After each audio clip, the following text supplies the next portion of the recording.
আসসালামু আলাইকুম। কেমন আছেন সবাই? আশা করি সবাই ভালো আছেন, সুস্থ আছেন। আলহামদুলিল্লাহ।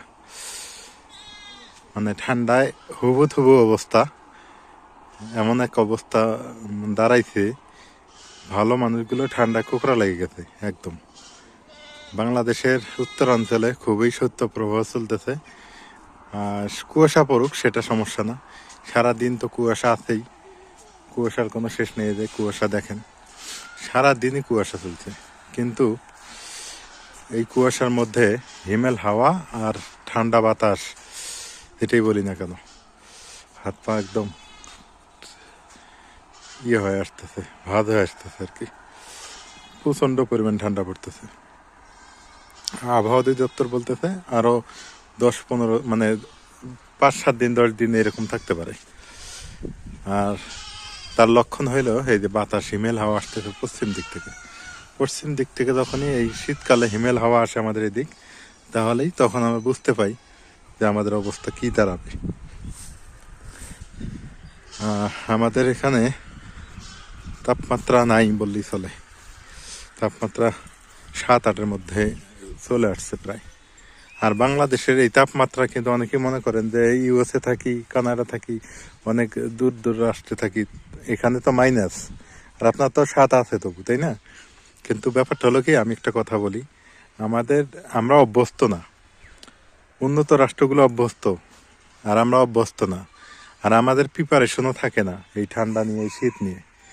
উন্নত রাষ্ট্রে যেমন প্রিপারেশন আছে, আমাদের কিন্তু অত প্রিপারেশন নেই। তার একটাই কারণ, আমরা গরিব মানুষ, আমাদের টিনের ঘর, টিনের চালা বেশি বাংলাদেশে, গরিব মানুষের সংখ্যা বেশি, এই হলো সমস্যাটা। আর উন্নত রাষ্ট্রে তো হিটার আছে, তারপর আপনারা এসি বলেন, যেটাই বলেন আছে। আমাদের তো হিটার বা এসি ওই মাটি চুলা, আর এই তাও তো লাকড়ি শুকনা থাকতে হয়, তাও ক্ষণস্থায়ী, এটা তার ঘরের ভিতরে নিয়ে যেতে পারি না আমরা। এই জন্য আমরা খুব একটা মানবতার জীবনযাপন হয়ে দাঁড়াইছে আমাদের উত্তরবঙ্গের মানুষের। এই যে দেখেন, ক্ষেত খামারে মানুষ কাজ কাম করতে পারতেছে না। তারপরে একদম ক্ষেত খামার দেখেন ফাঁকা, কোনো লোকজন আছে নাই, কোনো কাজ কাম কেউ করতে পারতেছে না। তারপরে এই দিক দেখেন, এই যে বাড়ি ঘর দুয়ার, কাপড় চোপড় ময়লা হয়ে যাচ্ছে, একদম নোংরা হয়ে গেছে, ধোয়ার উপায় নেই, পরিষ্কার করার উপায় নেই, কারণ ওয়াশিং মেশিন প্রতিটা বাড়িতে নাই, গ্রামে নাই। 100 মধ্যে 99 নাই, 100 মধ্যে 100ই নেই। আমার বাড়িতেও নাই ওয়াশিং মেশিন।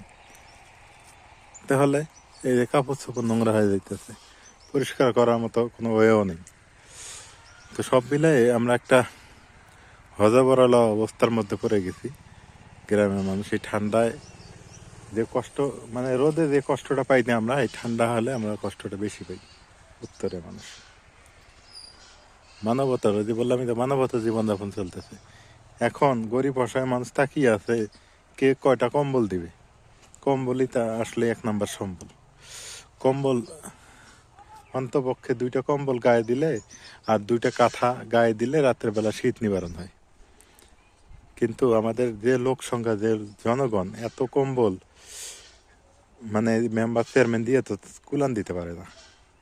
তো এই জন্য আমি বলি, আপনারা যদি কেউ পারেন একটু হেল্প করেন, একটু কম্বল টম্বল দেওয়ার চেষ্টা করেন, তাহলে হয়তো বা এই মানুষগুলো, আমি বলতেছি না আমার মাধ্যমে দিতে হবে, আপনি যার মাধ্যমেই দেন, শুধু এই গরিব অসহায় মানুষগুলো পাইলেই হইল। এটা হচ্ছে আমার বক্তব্য। মানুষের যে কি কষ্ট, নির্ধারণ যে কষ্ট দেখলে খারাপ লাগে। বিশেষ করে বয়স্ক মানুষ, তারপরে আপনার ওই মানুষগুলা, শিশু, তারপরে গর্ভবতী, বা যেমন নাজমিন কিছু অসুস্থ হয়ে গেছে অলরেডি, সে কিন্তু ঘর থেকে বেরোতে পারতেছে না, এমন একটা পরিস্থিতি হয়ে গেছে ওরা এই ঠান্ডায়। মাতৃকালীন সময়ে একটু ঠান্ডা বেশিই লাগে।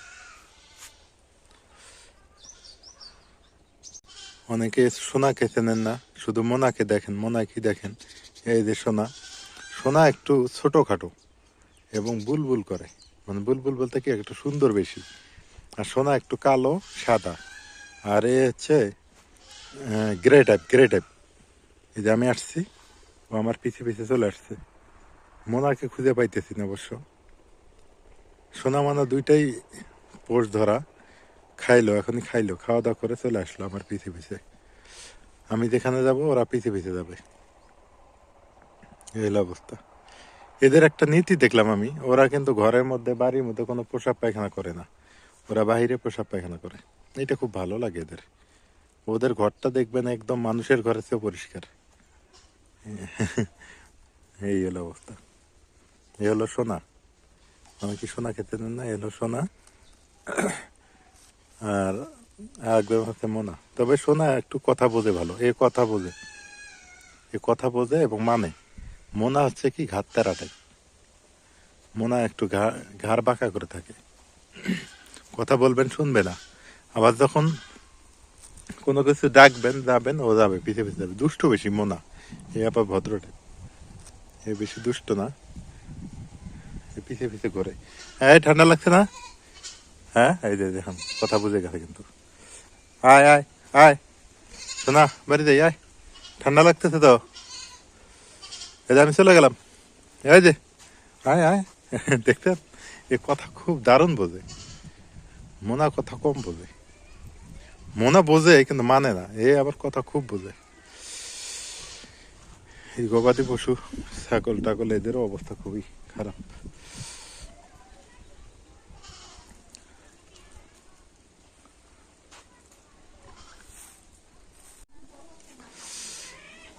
ঠান্ডা কেবা লাগে?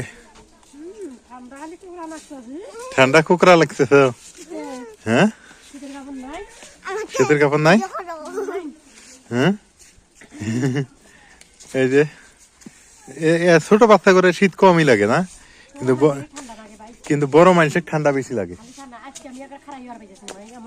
আজকে আমি আমি কুলাইতে পারতেছি না ঠান্ডায়। আচ্ছা আমি কুলাইতে পারতেছি না ঠান্ডায়, কি যে অবস্থা ঠান্ডায়। নাজমিন তো ঘর থেকে বেড়ায় পাইতেছে না ঠান্ডায়। হ্যাঁ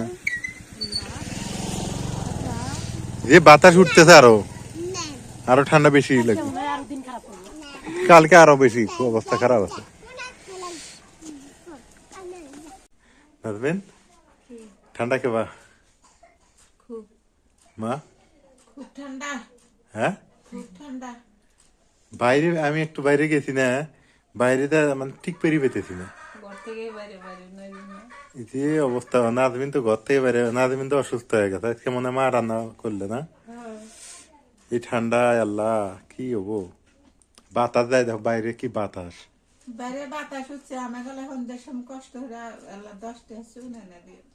10টা শুন আসান মানে তোমার মামার হাতে আমি কথা হই না তো, ওই জন্য কে ভাই বোনে আবার ঝগড়া লাগছে? আমি ওর হাতে কথাই কম না। কথাই কবে না? না। তোমার ছোট ভাই না? ওই কি হবে তার জানো, পিসিবি কাঠের মালগুলো না আমার তখন কিনে নেয়, কয় কি অল্প টাকা। এখন আমার যখন শেষ হয়, যখন অর্থন খরচ চাই, সেসম কয় কি দাম বেশি। বললাম এবারকে কয় ও ভাই, বললাম তোর আমি আর কথা ওই দোকানদার মামা কথা কম না। তোমার কে বা ভাই হয়? আপন মামা তো ভাই, আপন মামা তো ভাই, হ্যার বাপ তোমার মামা হয়, আপন মামা। আপন মামা ভাই। তো যাই হোক, এই যে ঠান্ডাতে নাজমিন তো অসুস্থ হয়ে গেছে, ঘর থেকে বেরোতে পারতেছে না, মা রান্না করলো। এখন বাইরে যে বাতাস, অবস্থা আমার হাত ঠান্ডা হয়ে গেছে, বরফ হয়ে গেছে। বিশ্বাস হয় না, দেখো হাতটা বোলায়, দেখো নাজমিন হাত বরফ হয়ে গেছে। আমি আর ওর কাগজ দিয়ে দিয়েছি, আমি আর খুলে পাই না। আমি এখানে ঘুমো যাই, ঘুমে আসবো। যা শুয়ে পড়ো, তাছাড়া উপায় নাই তো। বাইরে যায় এই ফাও ঠান্ডা খায়া রোগ ব্যাধি ফান্দানোর দরকার নেই, ঠিক আছে? তো সবাই ভালো থাকেন, সুস্থ থাকেন। আমাদের উত্তরবঙ্গের মানুষের জন্য দোয়া করেন। প্রচন্ড ঠান্ডা পড়তেছে, কি যে হয় বলা যায় না, মুশকিল। আল্লাহ হাফেজ।